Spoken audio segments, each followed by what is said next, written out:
My daughter Elara hadn't answered my calls in 3 weeks. I told myself she was just busy, that she needed space after Collin died. But when her neighbor, Mrs. Delaney, called to say she'd seen strange cars coming and going at odd hours, something cold settled in my stomach. I grabbed my spare key and drove the 40 minutes to their house in Riverside. The driveway was empty when I pulled up. Elara's SUV was gone, but Collin's old pickup truck sat in its usual spot, gathering pollen.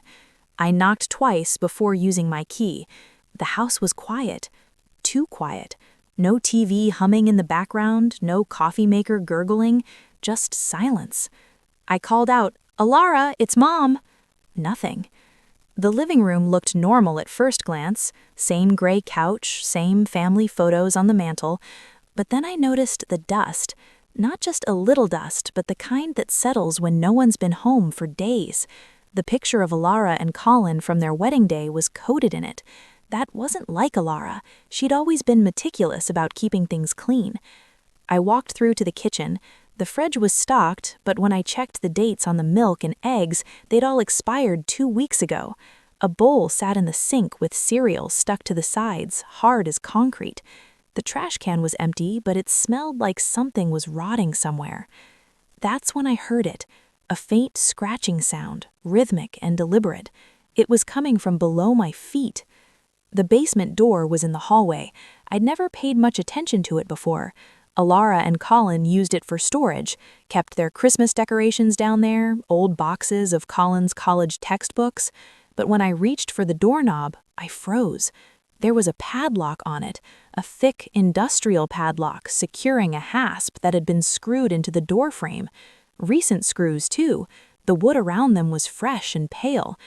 Why would anyone padlock a basement door from the outside? The scratching came again, louder now. Then a sound that made my blood turn to ice.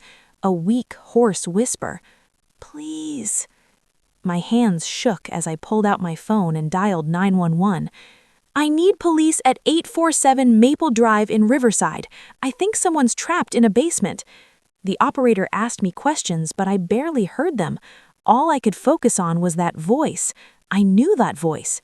Collin. I pressed my face against the door.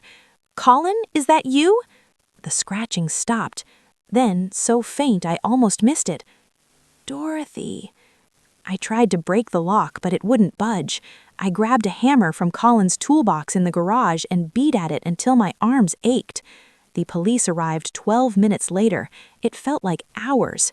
Officer Sterling and his partner took one look at the padlock and called for bolt cutters. When they finally got the door open, the smell hit us first. Unwashed body, human waste, something sour and sick. The stairs descended into darkness. Officer Sterling went first, his flashlight cutting through the gloom. "Jesus Christ," he breathed. I pushed past him, ignoring his protests, and there, in the corner of the basement, chained to a support beam, was my son-in-law. Collin looked like he'd aged 20 years. His clothes hung off his skeletal frame. His face was covered in a matted beard, his eyes sunken and glassy. There was a bucket next to him and an empty water bottle, a thin mattress on the concrete floor. That was it. I collapsed to my knees. "Collin! Oh my God, Collin!" He tried to speak, but his voice cracked. His lips were cracked and bleeding. Officer Sterling was already on his radio calling for an ambulance. "The funeral," I whispered. "We had a funeral. Elara said you'd killed yourself. She said she'd found you in the garage, that you'd used carbon monoxide poisoning. We buried you." Collin's eyes filled with tears. He shook his head weakly. The ambulance arrived. Paramedics rushed down, checking his vitals, starting an IV. He was severely dehydrated, malnourished, and had infections on his wrists where the chains had cut into his skin. As they loaded him onto a stretcher, he grabbed my hand. "Elara," he whispered. "I know, sweetheart, I know." At the hospital, the doctor said Collin was lucky to be alive. He'd been given just enough water to survive, barely enough food to keep his organs functioning. They estimated he'd been down there for at least 3 weeks, maybe 4. The timeline matched exactly with when Elara had called to tell me Collin was dead. I sat with Collin while he slept, my mind racing. I'd worked as a social worker for 37 years before I retired. I'd seen abuse cases, domestic violence, financial exploitation, but I'd never imagined my own daughter capable of something like this. The police wanted to talk to me. Detective Vance was a woman in her 40s with kind eyes and a no-nonsense demeanor. She sat across from me in the hospital waiting room, her notebook open. "Mrs. Hartley, can you walk me through what happened 3 weeks ago when you were told your son-in-law had died?" I took a deep breath. Elara called me on September 12th around 9 in the morning. She was hysterical, said she'd come home from her morning run and found Collin in the garage. The truck was running, garage door closed. She said he'd left a note saying he couldn't handle the pressure anymore. "Did you see the body?" "No." Elara said it was too traumatic. The medical examiner released it directly to the funeral home. We had a closed casket service on September 16th. Detective Vance wrote something down. "And you didn't think that was suspicious?" I felt my face flush. Collin had been depressed. He'd lost his job 6 months earlier, was having trouble finding new work. Elara said he'd been seeing a therapist but had stopped going. It made sense at the time. "What about the death certificate?" Elara showed it to me. It looked official, signed by Dr. Fletcher at County Medical. Detective Vance nodded. "We're looking into that." "Mrs. Hartley, did your daughter have any financial motive?" The question hung in the air. I didn't want to answer it, but I knew I had to. Collin had a life insurance policy, $500,000. Elara was the beneficiary. "Has she collected on it yet?" "I don't know." The policy had a waiting period, I think 30 days from date of death, which would have been up in 2 days. Detective Vance closed her notebook. "Mrs. Hartley, I need you to tell me everything you know about your daughter's activities over the past month." I spent the next 2 hours telling her everything, how Elara had seemed calm at the funeral, almost detached, how she'd immediately started talking about selling the house, moving to California, how she'd asked me not to visit for a while because she needed time to grieve alone, how she'd blocked Collin's family from contacting her, saying they were making accusations and she couldn't handle it. Red flags I'd ignored because I didn't want to believe my daughter was capable of lying to me. When Collin was stable enough to talk, he told the police everything. Elara had been having an affair with her personal trainer, a man named Garrett Rhodes. They'd been planning this for months. Elara had found a doctor willing to forge a death certificate for $10,000. She'd paid a funeral home director another $5,000 to provide a body, some homeless man who died with no family to claim him. She'd staged the suicide note on Collin's laptop, but she hadn't wanted to actually kill Collin right away. She needed him alive long enough to sign over the deed to the house, to move money from their joint accounts. She'd drugged him, chained him in the basement, and told him she'd let him go once everything was finalized. She'd been keeping him alive with minimal food and water, waiting, but then I'd shown up. The police arrested Elara 2 days later at a hotel in Los Angeles. She was with Garrett. They found the life insurance claim forms in her luggage, already filled out and ready to submit. They also found a burner phone with text messages detailing the plan. Elara's lawyer tried to argue that Collin had been suicidal, that Elara had been trying to prevent Collin from hurting himself by locking him in the basement, but the evidence was overwhelming. The chains, the padlock, the forged death certificate, the affair, the life insurance policy. I attended every court hearing. I testified about finding Collin, about the padlock, about Elara's lies. It was the hardest thing I'd ever done, watching my daughter sit at the defense table, knowing what she was capable of. My son-in-law's family flew in from Michigan. His mother, Cecilia, was a tiny woman with steel in her eyes. She hugged me in the courthouse hallway. "Thank you for not giving up. Thank you for finding him." I couldn't speak. I just held her while we both cried. Collin recovered slowly. The physical damage healed faster than the psychological trauma. He had nightmares, panic attacks. He couldn't be in enclosed spaces without hyperventilating. I helped him find a good therapist, someone who specialized in torture survivors, because that's what he was, a survivor. He moved in with me while he got back on his feet. We didn't talk about Elara much. What was there to say? I'd failed to see the monster my daughter had become. I'd raised her, loved her, and somehow missed the moment she decided that money was worth more than a human life. The trial lasted 3 weeks. The prosecution brought in medical experts who testified about Collin's condition when he was found. A forensic accountant traced the payments Elara had made to Dr. Fletcher and the funeral director. Garrett Rhodes added a deal and testified against Elara, describing how she'd planned everything down to the smallest detail. Elara's defense was that she'd had a mental breakdown after years of emotional abuse from Collin. But Collin's co-workers, his friends, his family, all testified to his character. They painted a picture of a gentle man who'd been struggling with depression, but who would never have hurt anyone. The jury deliberated for 6 hours. When they came back, the forewoman stood and read the verdict. Guilty on all counts: attempted murder, fraud, forgery, kidnapping. The list went on. Elara didn't react. She just stared straight ahead, her face blank. I wanted to feel something for her. Pity, maybe. Grief for the daughter I thought I knew. But all I felt was hollow. The judge sentenced her to 35 years in prison. With her record and the severity of the crimes, she wouldn't be eligible for parole for at least 25 years. She'd be 73 if she ever got out.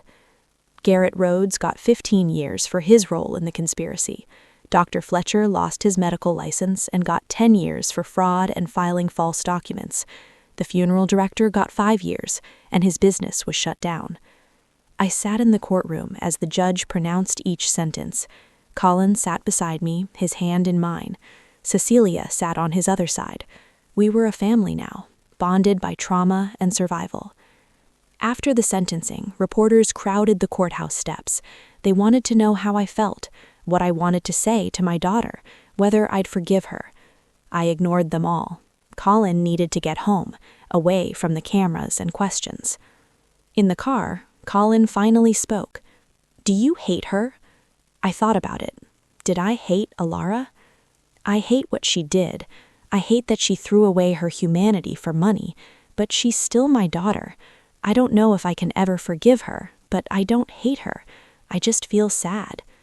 Collin nodded. I dream about that basement sometimes, about being down there, wondering if anyone would ever find me, wondering if I'd die alone in the dark. He paused. "You saved my life, Dorothy. If you hadn't come that day, if you hadn't used your key, I'd be dead. She was only giving me enough water to last until the insurance claim went through." I squeezed his hand. "You're not alone anymore. You'll never be alone again." Over the next year, Collin rebuilt his life. He found a new job, a good one, with better pay than before. He started dating again, someone he met in his therapy group, a kind woman named Juliet who understood trauma. I watched him laugh again, really laugh, and it felt like a miracle. I sold Elara's house. The money went into a trust for Collin, compensation for what he'd endured. He tried to refuse it, but I insisted.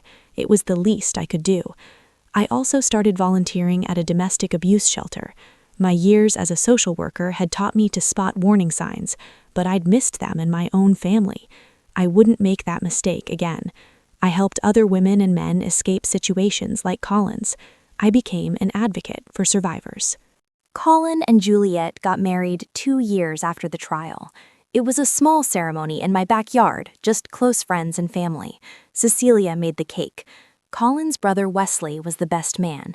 Juliet's daughter was the flower girl. As I watched them exchange vows, I thought about Elara.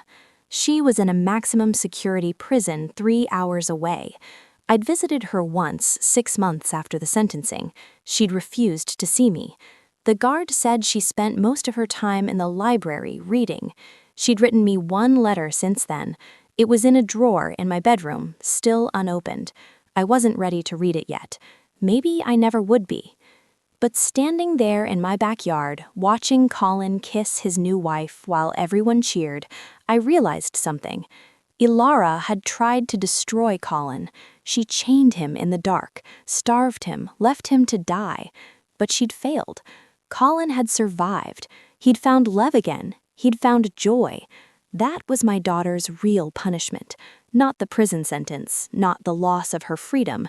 It was knowing that despite everything she'd done, she hadn't won. Collin had lived, he'd healed, he'd moved on. And me? I'd learned that evil doesn't always announce itself with horns and a pitchfork. Sometimes it wears the face of someone you love, someone you'd trust with your life. The key is to keep your eyes open, to trust your instincts when something feels wrong. That padlock on the basement door had been wrong. The dust on the photos had been wrong. Elara's calm demeanor at the funeral had been wrong. I'd seen the signs, but I hadn't wanted to believe them. I wouldn't make that mistake again. I still have the spare key to that house on Maple Drive. I keep it in my desk drawer. A reminder. A reminder that sometimes the people who need saving are right in front of us. A reminder that a mother's love can't excuse evil, but it can help heal its victims. And most importantly, a reminder that when you hear something scratching in the basement, when you see a padlock that shouldn't be there, when your instincts scream that something is wrong, you listen, you act, because someone's life might depend on it. Collin came up to me after the ceremony, Juliet on his arm. "Thank you," he said simply. I hugged him tight. "You don't need to thank me, you're family." "No," he said, pulling back to look me in the eye. "Not for saving me. I mean, yes, thank you for that. But thank you for not giving up on me even when you thought I was dead. Thank you for using that spare key. Thank you for listening when you heard me scratching at that door." I felt tears sliding down my cheeks. "I'll always listen, Collin. Always." He smiled, that same gentle smile I remembered from before. "I know. That's why I'm still here." As the sun set and the party continued around us, I thought about all the decisions that had led to this moment. Elara's greed, my decision to check on her, that spare key, the dust on the photos. Every small choice had mattered.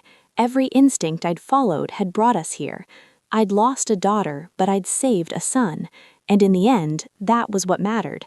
Not the blood we share, but the lives we choose to protect, the people we choose to fight for, the moment we decide that no lock, no lie, no evil plot will keep us from doing what's right. That's the story I tell now, not the one about my daughter, the monster, but the one about the day I listened to a scratching sound and found a life worth saving. It's a story about second chances, about the strength of the human spirit, about the power of showing up when someone needs you most. And every time I tell it, I hope someone else out there hears it and remembers.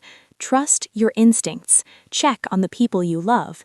Use that spare key because you never know who might be waiting on the other side of a locked door, hoping someone will care enough to open it.